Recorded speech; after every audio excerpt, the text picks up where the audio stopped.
Hi, and welcome back to Jen and Dan's Natural Healing with Plants, the go-to podcast for holistic health seekers looking to harness the power of nature for health and healing. I'm Jen. I'm a passionate health educator, a whole food plant-based culinary coach, and a master herbalist. And I'm here with Dan, an exercise specialist and a wonderful master herbalist.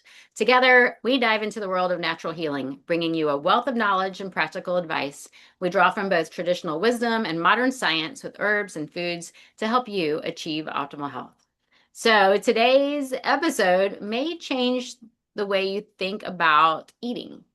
And a lot of people have been talking about what foods they need to eat. I need more protein, I need to eat more vegetables. In my world, it's more beans. And all of those things are really great. We want you to do all those things. But when you eat is just as important. We've all heard about intermittent fasting, and I have so many clients who do intermittent fasting. But let's dig into a little bit more about when you eat and how that affects your body. So, Dan found this research this week, and so I would like for you, Dan, to get us started. Yeah, so they were talking about meal timing and how it affects it affects your hormones, your blood sugar. And so it's really based off of before, I guess we had lights and we had computers, all these things.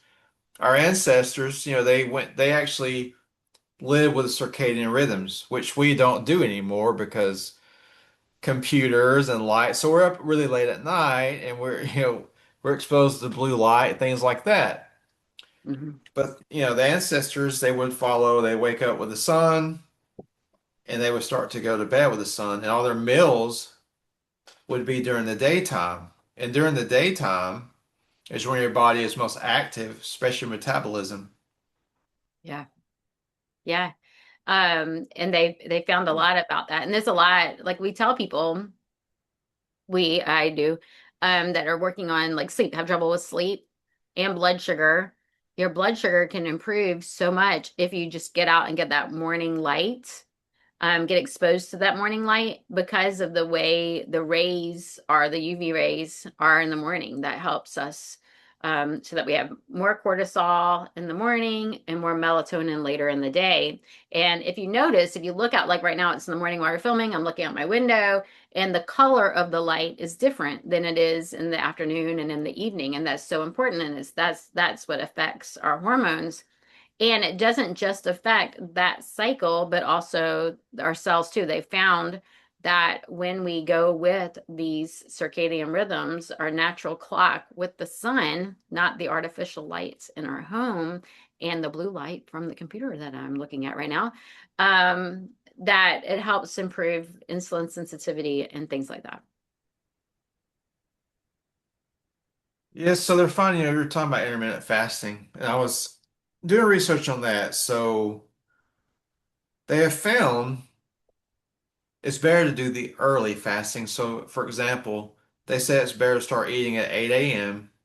and to cut off your food around 5 in the evening, as opposed to people that start eating at noon Right. and then cut off their food maybe around 6. They found that even between the two groups, the people who just ate earlier and they want your meal to be, the breakfast to be the biggest meal, Yep. the lunch to be more moderate, and then the dinner to be light. And they found that when they compared the two groups, that the group that started early and ended early, they had better fasting insulin.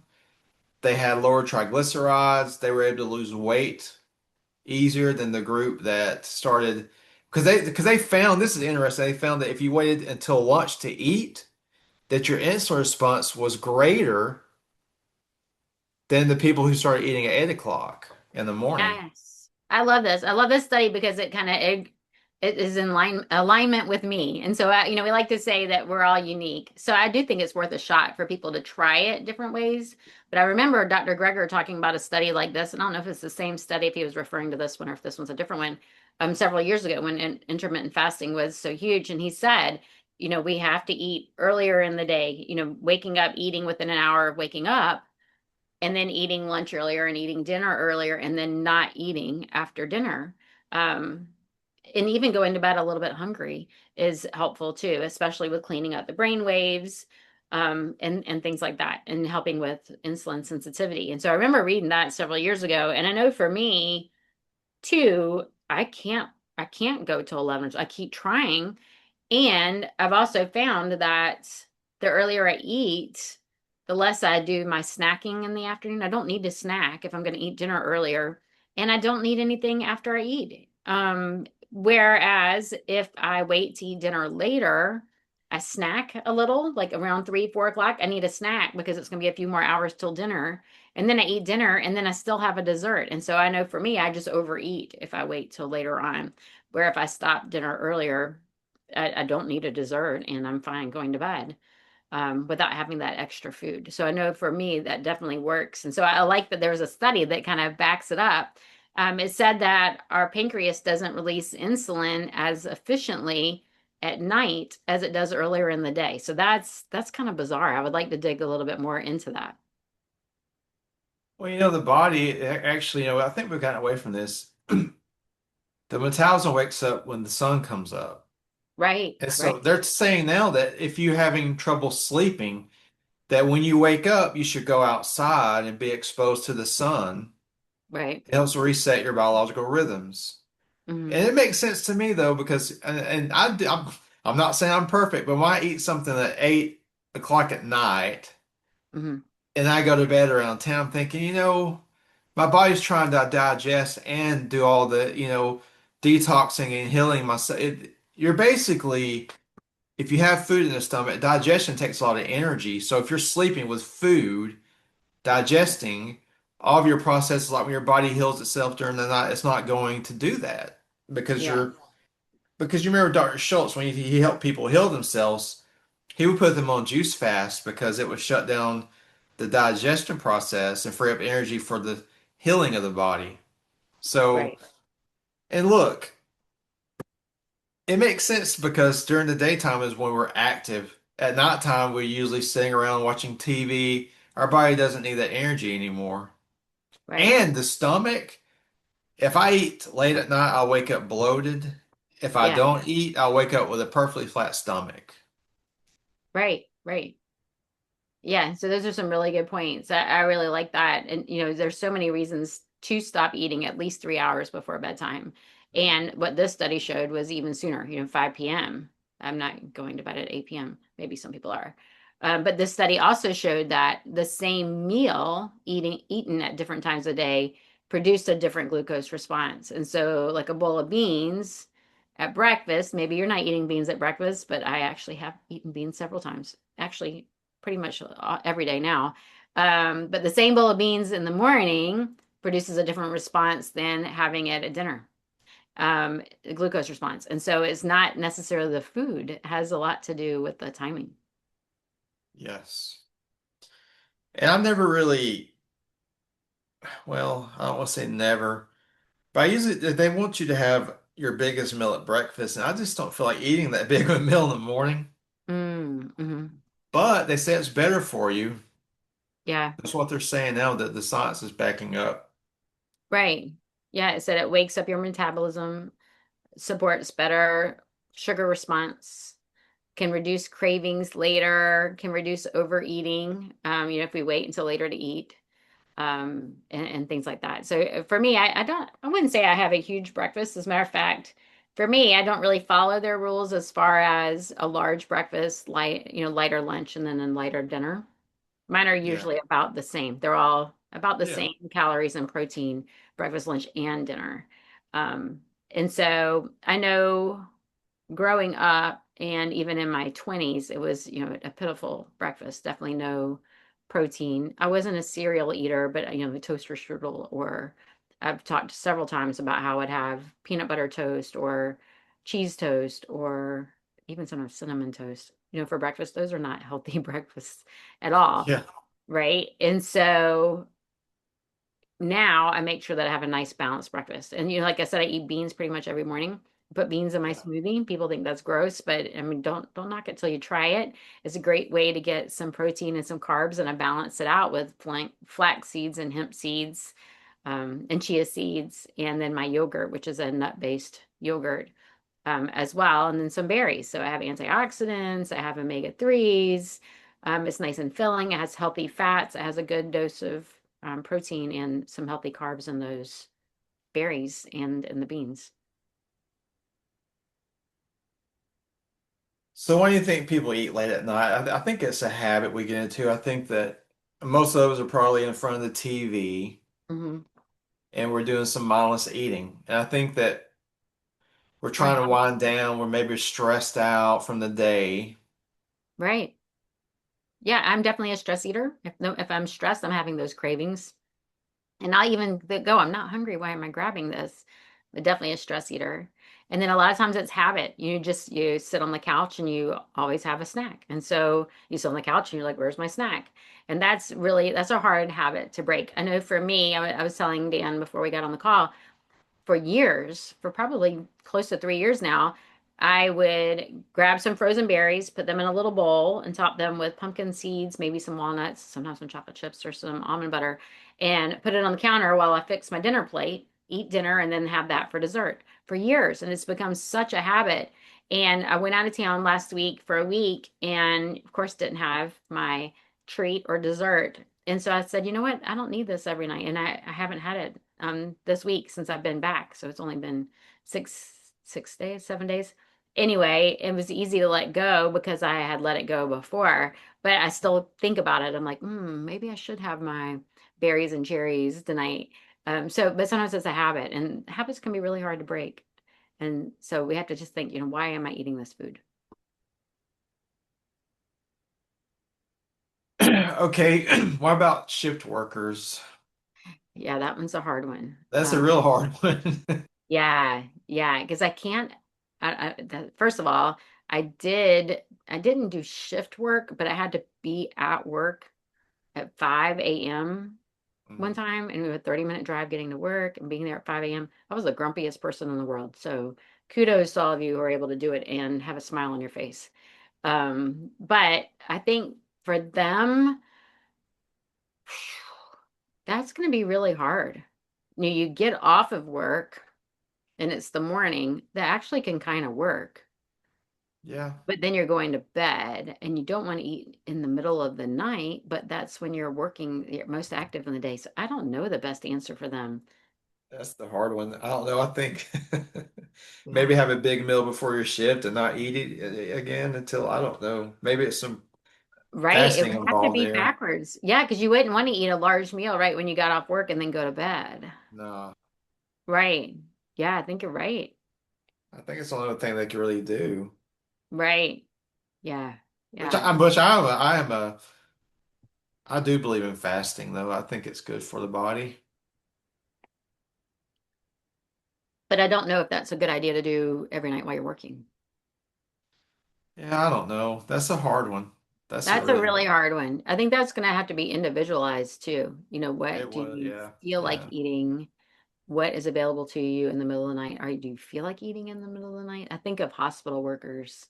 yeah. Yeah, because you have to be active, your brain has to be strong. Yeah, that's a hard It's one. tough. Yeah, I think that it takes a special kind of person to do shift work.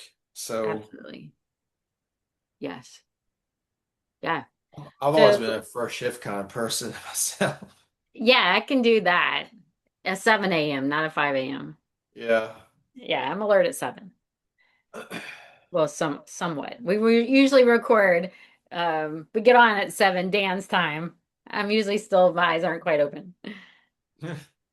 Yeah. So let's talk about some herbs that can help too. So it's the meal timing, eating earlier in the day and finishing earlier in the day. But then there's herbs that can help with blood sugar as well.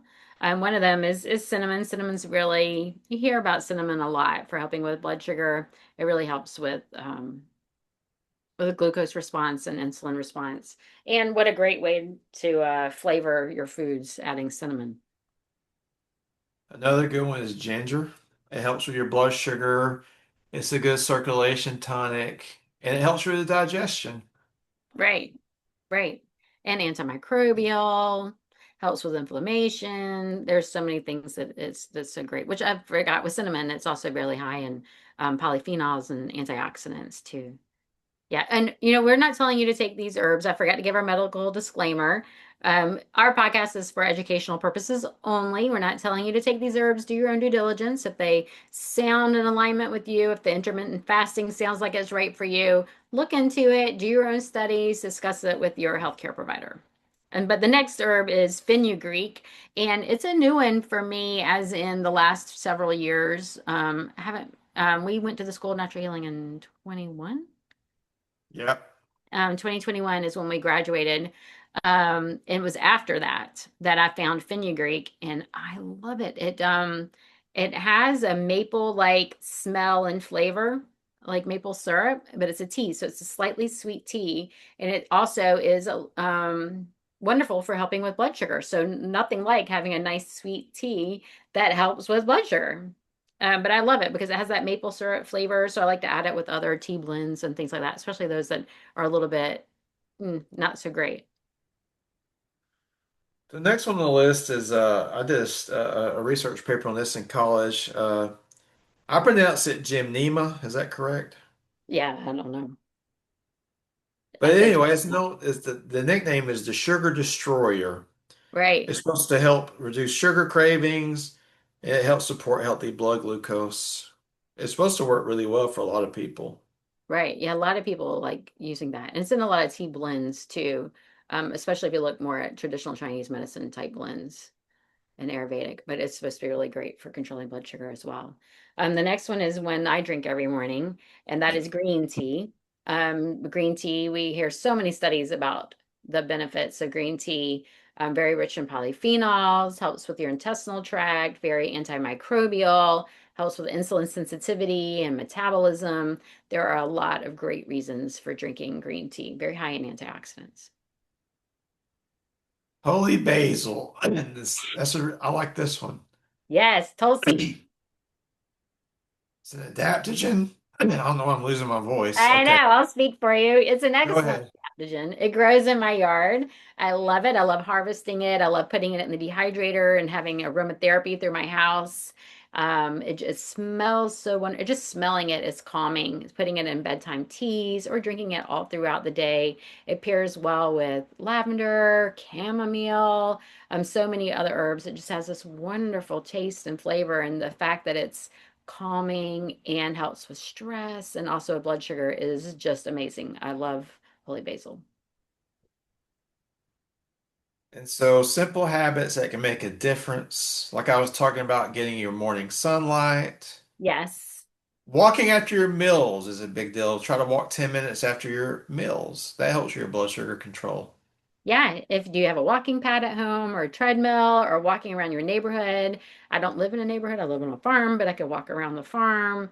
Um, any moving after you eat is a great way to help push that sugar into the cells and out of your bloodstream, into your muscles. Consistent sleep schedule and early dinners. Yes. Yeah. That- Go to bed at the same time, eat earlier, and aim for at least 3 hours to finish your meal at least 3 hours before bed. And try to enjoy your meal. Try to enjoy it. Slow down, chew it, taste it. I'm talking to myself here. Yes, because how many times are you in front of the TV or in front of the computer or holding your phone while you're eating and you're not even paying attention to what you're eating or drinking or what's on your plate? You're not looking at those colors. You're not paying attention to the different flavors and textures on your tongue. We don't do that. We just kind of shove stuff in, and it should be an event. We should be smelling and tasting and really feeling this food that is nourishing our body. That is so important. And that is a great way to help with blood sugar response and mindset, mindfulness. It helps with the release of your digestive enzymes. It helps with the speed of your digestive tract. Did you know that? If you're stressed out, your digestive tract slows down. And so we want that to be nice and smooth and working right on the way it's supposed to be. Yes. Yeah. And always make sure you get plenty of fiber because it helps blood sugar regulation. Eat your plants. as always, eat your plants. Yes, always eat plants. Yes, yes. So we need to start thinking about when we're eating, not just what we're eating. It doesn't have to be complicated.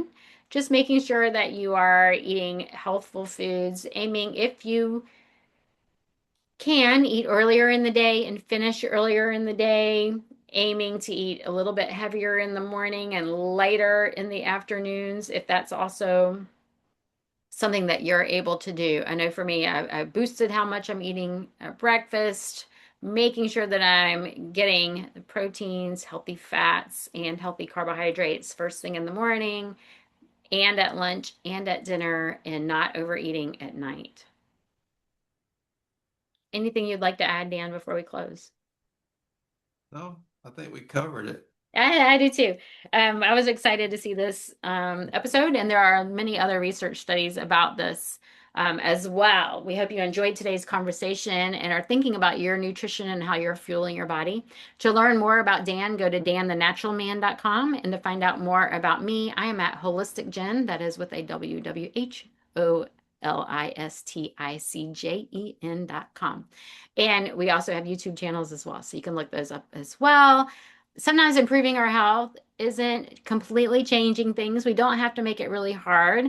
We can make really small changes, one little thing at a time. We like those quick fixes, but if you can just start to slowly make those adjustments with your meal timing or with what is in your meal, that can make a huge difference. Anyway, if you enjoyed this episode, please subscribe, leave a review, and share it with someone you know that could learn something from this episode. We thank you for joining us today, and we will see you again next week.